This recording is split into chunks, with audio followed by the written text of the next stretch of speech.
Hello everybody and welcome to my German language course. I'm a German native speaker and in this lesson you will learn how to conjugate regular verbs. So let's start.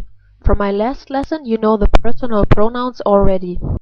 They are ich, du, er, sie, es, wir, ihr, and sie with capital letters. Now you need to know that the German regular verbs can be categorized in three different groups. The main category are those verbs which have the ending en or the ending with just an n. And I will show you now in which way you can conjugate verbs with these endings.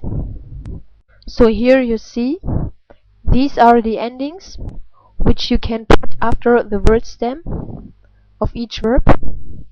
For ich, it's the ending e. For du, it's the ending st. For er, sie, es means he, she, it. It's the ending t. For wir, it's the ending en. If the infinitive form of this verb is also an en, and it's the ending with just an n. If the infinitive form of this verb is also just with n. Then for ihr, the ending is also an t, and for sie, which means they, and sie with capital letter, which means you in a formal way, the ending is also with en, like the infinitive form, or like n. It depends on what is the infinitive form. So I will give you now an example with the verb to love, which means lieben in German. As you can see, lieben has the ending en, and the word stem is lieb, L-I-E-B-E. So, do you remember what kind of ending each word stem has? For ich, it's an e, ich liebe. For du, it's an st, du liebst. For er, sie, es, which means he, she, it, it's an t, er liebt, sie liebt, es liebt. For wir, it's en, like the infinitive form, wir lieben. For ihr, it's a t, same like in the third person singular, ihr liebt. And for sie, it's sie lieben, also the infinitive form. And now I give you an example for a regular verb which ends on n. It's the verb tun, which means to do in German. This verb has just the end n, and it's conjugated like this. Try to guess how they are conjugated. You can pause the video for that. Now here is the solution. Ich tue, du tust, er, sie, es tut, wir tun, ihr tut, sie tun. The second category of regular verbs are those which also end on en, but have an d or an t before it. The only special thing about the conjugation of those verbs is that an e is put before the consonant endings.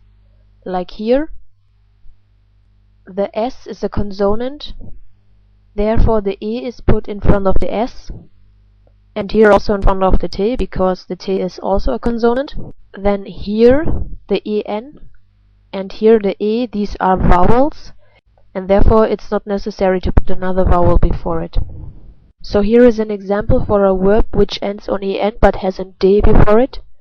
It's the German word reden, which means to talk. it's conjugated like that. Ich rede, du redest, er, sie, es redet, wir reden, ihr redet, sie reden. Then an example for a verb which also ends on en but has a t before it. It's the verb arbeiten, which means to work. Ich arbeite, du arbeitest, er, sie, es arbeitet, wir arbeiten, ihr arbeitet, sie arbeiten. The third category of regular verbs are those verbs which also end on en but have an z before it or an scharfes s, also called sz before it. The only special thing about the conjugation of those verbs is that in the second person singular, the s of the st form is replaced by an z or by an scharfes s, also called sz, depending on the infinitive form. So here is an example of such a verb. It's the verb tanzen in German, which means to dance. This verb has an en ending but has an z before, and if you like to, you can pause now the video and guess how it is conjugated. Ich tanze, du tanzt,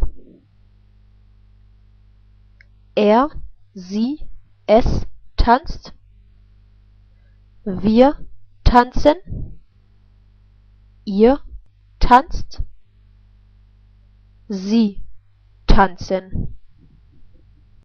Another verb of this category, but with the letter sz or scharfes s before the en, is the German verb heißen, which means to be named.